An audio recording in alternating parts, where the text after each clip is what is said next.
Hello, welcome to our video presentation on access control and physical security audit for Building 402, entrance level, and room 211 at Curtin University Bentley campus. My name is Aligan Jr. And my name is Peng Cai. We are here to discuss and present our findings and recommendations we gathered during our recent visit to the area. Peng and I are international students from the Philippines and China. Both of us are taking up a master's degree here at Curtin. We are both excited to share with you the learnings we acquired in the final assignment activity for the Information Security Management course.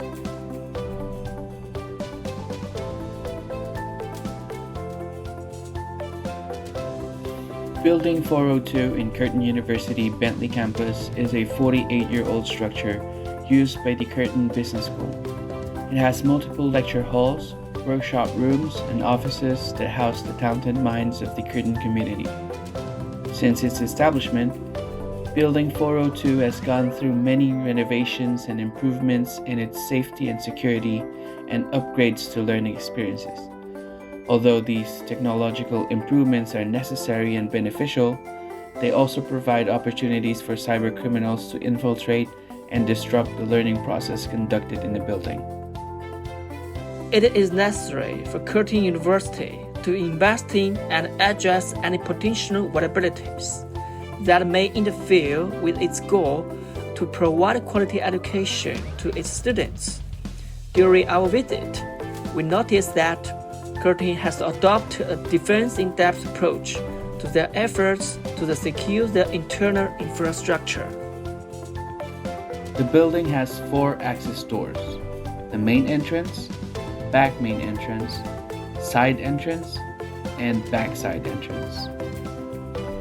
The main entrance is equipped with an automated door and a physical locker, ensuring access is limited to opening hours.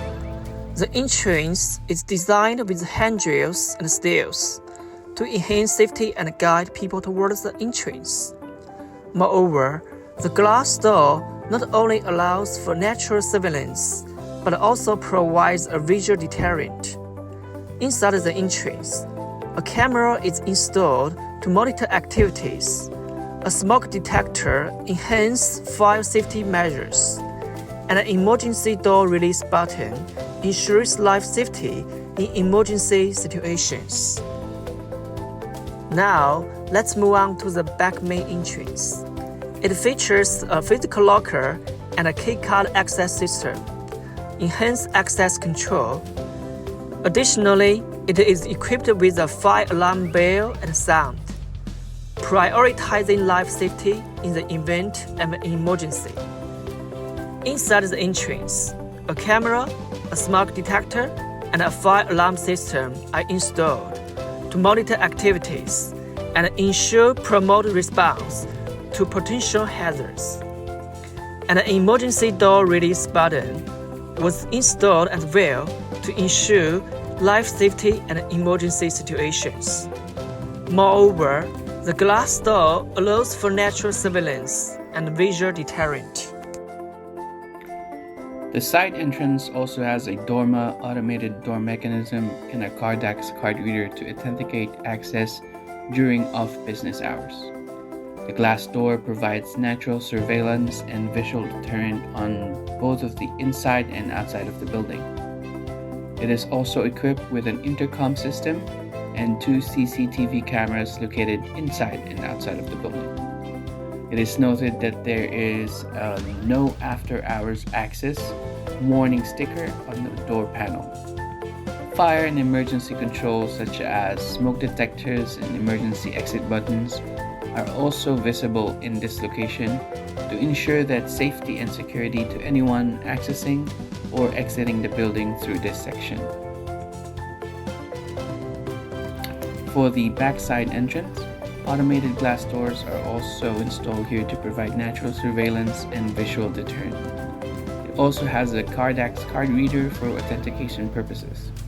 However, there are 3 CCTV cameras in this area. one camera inside and two cameras outside of the building. It also has an intercom panel outside and a Cisco IP phone located inside the building for communication purposes. Smoke detectors and emergency exit buttons are also present in this area of the building. It also has 3 fire and emergency exits: the north side, south side, and lecture 220 fire and emergency exits. As we walked through the entrances, exits, and lobbies, we found multiple access and security controls set up in the building. This assured us that Curtin's priorities are on safety and security of its communities. All doors are automated with key card and manual key access. CCTV cameras and smoke detectors are also found in all access doors and fire exits. There are emergency override buttons and fire alarms available as well. To visualize the location of all access controls found in the entrance level of Building 402 and Room 211 during our visit, we have created a floor plan that tags each of the control in their respective locations in the area. As you can see on the floor plan displayed, we have also identified the location of each entrance and emergency exit. We will discuss in detail our findings in each of the floor plans. For Building 402 entrance level floor plan, we have highlighted the location of the entrances and emergency exits.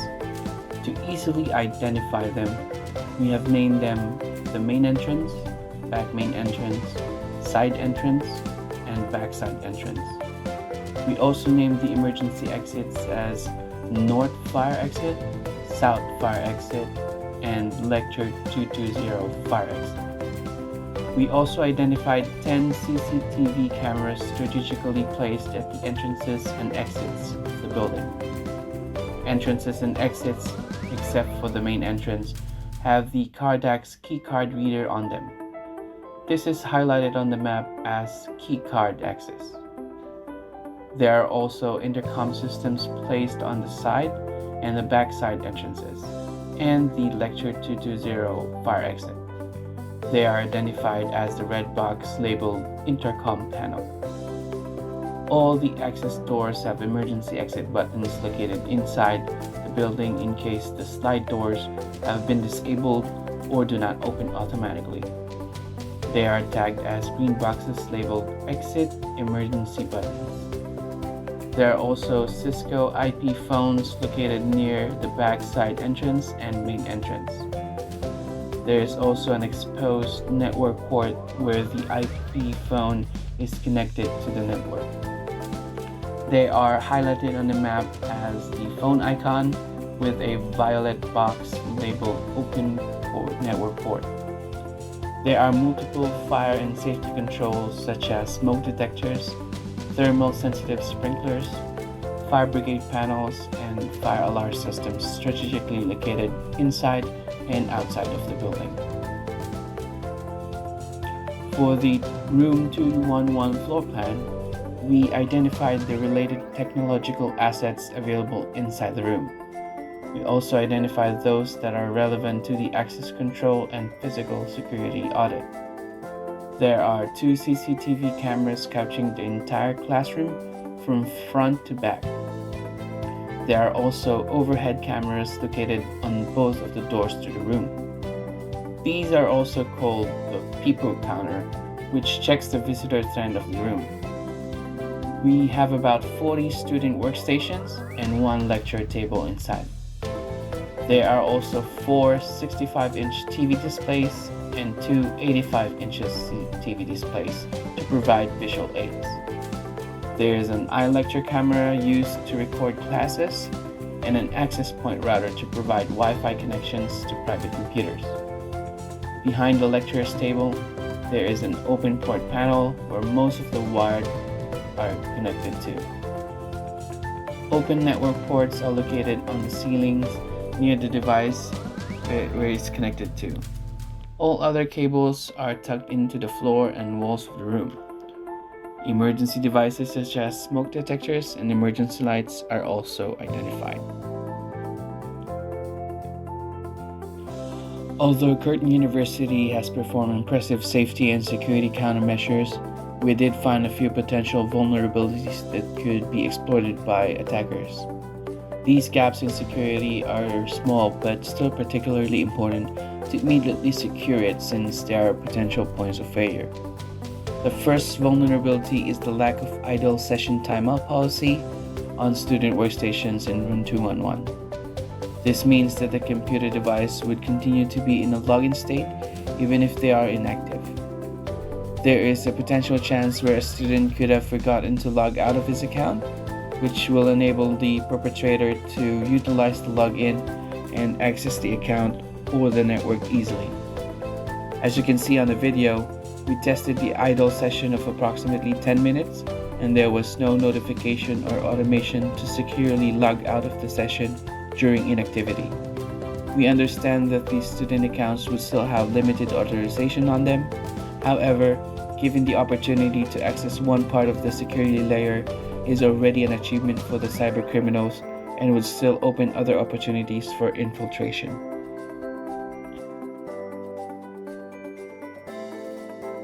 Another vulnerability we identified is the lack of proper authentication in access the building during opening hours. It means the entrance are all accessible to the public, including non-students or visitors. Sub-attackers would be able easily come into the building and enter a room where they can access a workstation or network port to infiltrate the network infrastructure. Although there are cameras and other access controls within the defense in-depth structure, a security layer without resistance is not a security layer at all. As you can see on the video, you do not need to use your keycard access. You just do work straight in, and the automated door will open for you. We understand that there are cameras available for surveillance. However, video recording are under detector control and not preventive. It might be too late before the security team could stop the attack once they have access to the room or network.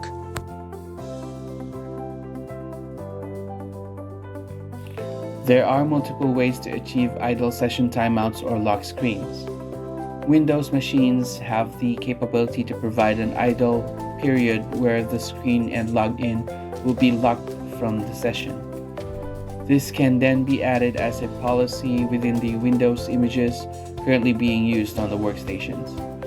There are also third-party applications that can provide solution for this vulnerability. It is also important to mention that those public computers in the T.L. Robertson library have this feature on them. This means that it is possible to apply the same policy on this computer and resolve this vulnerability. To address the vulnerability with unauthenticated access to the building, we recommend enabling the use of a keycard access to open the doors, even during business hours. This would provide the ability to authenticate and keep track of all those access to the building through the keycard access. There are certain scenarios where a display screen could be added to the access panel and check whether the person using the keycard access is the same person being displayed on the screen. They could either be authenticated by another person or the security team. This is one way to complete secure the initial layer of defense, given the circumstances. In conclusion, the audit provided us with a clear understanding of Curtin University priorities in terms of safety and security for its communities. Building 402 and Room 211 utilize modern countermeasures to access control and physical security, which would keep the infrastructure and data safe from low to medium severity threats. Also, there are still a lot of possibilities when it comes to cybersecurity, and it is always best practice to continuously improve and strengthen cyber resiliency. As we go through a constant change in the cyber landscape, there will always be a new vulnerability that could potentially be exploited and cause harm to us. Curtin University's Defense in-Depth approach continues to be an effective solution in ensuring a safe and secure educational environment. Thank you for your time in watching our presentation, and have a wonderful day ahead.